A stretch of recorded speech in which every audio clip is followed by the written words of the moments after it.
তোমাদের ওখানে কেমন গরম পড়েছে গো? আমাদের এখানে তো প্রচুর গরম পড়েছে। তো এই গরমের মধ্যে ভাবলাম একটু মেলায় ঘুরু ঘুরু করে আসি। তো আসো আমরা আজকে মেলার মধ্যে কি কি করছি তোমাদের সাথে একটু শেয়ার করি। এই গরমের মধ্যে বাচ্চা কাচ্চা নিয়ে গিয়েছিলাম মেলায়, দেখো ঘেমে ছেমে পুরো অস্থির। তো যাই হোক, আমি কোথাও বেরোই হই না, আজকে একটু বের হলাম বোনের জামাই হাজব্যান্ড সবার সাথে।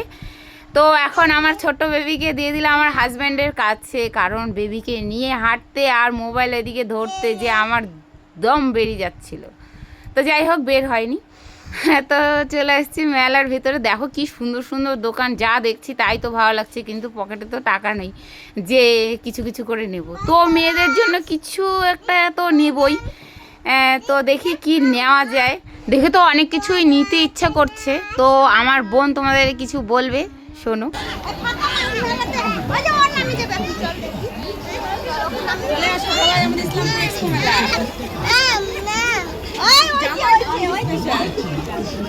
দেখার মতো সব জিনিস আছে, দেখতে থাকো। অনেক কিছু আছে, কি লাগবে, যা লাগবে সব পাবে। তো দেখতে দেখতে যাচ্ছিলাম, তো যেতে যেতে রাস্তার মধ্যে একটা জিনিস চোখে পড়লো, তো তোমাদেরকেও দেখাচ্ছি এটা কি জিনিস। তো আমি কোনোদিন দেখিনি। দেখো প্লাস্টিকের ওপর দুটো পুতুল কি সুন্দর ধিং ধিং করে নাচছে। আমি তো প্রথমে অবাক হয়ে গিয়েছিলাম যে এটা কীভাবে সম্ভব।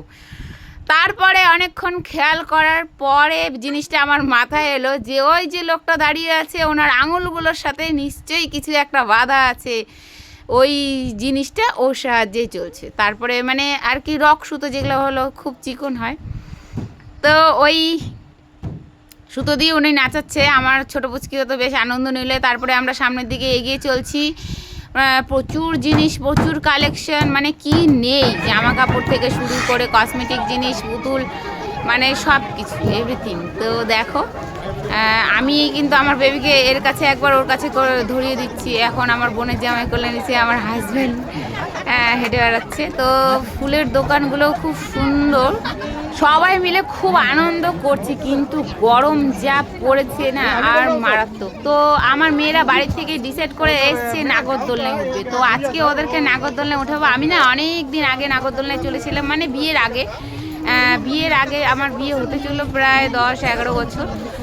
তো আমি এখনও নাগরদোলনায় আর এত বছর চড়িনি, জানি না আজকে এক্সপ্রেশন কেমন হবে। তো যাই হোক, তোমাদের সাথে শেয়ার করব যে নাগরদোলনার এক্সপ্রেশন কেমন হচ্ছে।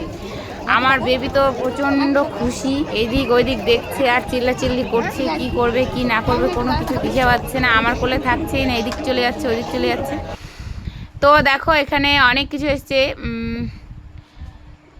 এগুলো হচ্ছে বাচ্চাদের। আমি আমার বেবিকে চড়াইনি, আমার ভয় লাগে ওটাতে। তো এখানে ড্রাগন ট্রেন আমার বোন বলছিল যে চড়বে, কিন্তু আমি বলছি ওটা একদম বাচ্চাদের, চড়তে হবে না। তো এই যে দেখো আমার ছোট্ট বেবি এই যে চড়ে গেছে।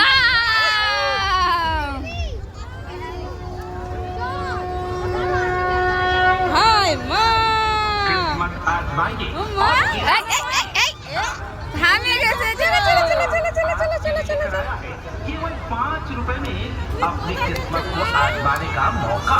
अगर आप होंगे किस्मत के धनी तो 5 रुपए में কিসে যাচ্ছ? Mobile table fan. এটা হলো ওর প্রথম চড়া। তো কি করব, প্রথমবার চড়ে তো কিছুতেই নামছিল না। তারপরে আরও একবার টিকিট মানে দেওয়া হয়েছে, তারপরে চড়ছে। তারপরে এই মানে চারবার ওঠানো হচ্ছে, তাও কি তো ওর মন ধরছে, তবুও মন ভরেনি। সব বাচ্চারা নেমে যাচ্ছে, ওকে জোর জবরদস্তি নামিয়ে দিয়েও শান্তি নেই। এদিকে আমার বড় মেয়ে বায়না ধরছে যে চলো মানে নাগরদোলনা চড়তে হবে। তো এখানে ওর বাবার কাছে দিয়ে আমি চলে যাচ্ছি দেখি নাগরদোলনার দিকে। নাগরদোলনাতে ওদেরকে উঠাতে হবে। আমি তো আবার ওদেরকে একা ছাড়বো না, কারণ ওরাও প্রথম চড়বে, তো আমি ওদের সাথে চড়বো। আমার চড়ার কোনো ইচ্ছেই ছিল না।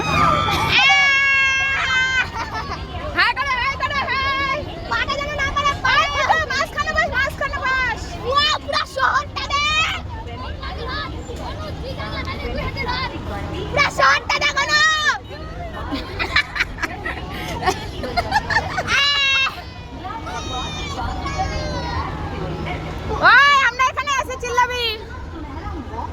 ওই যে উপরে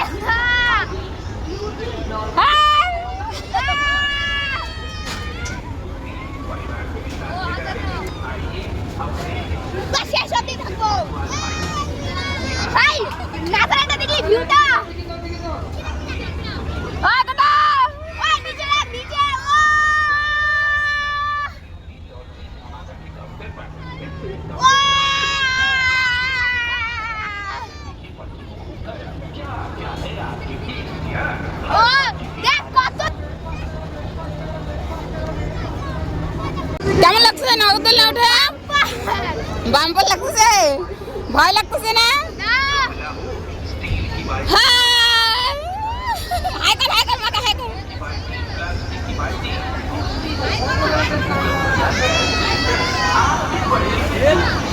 ওই বন্নি এদিকে হাই করো।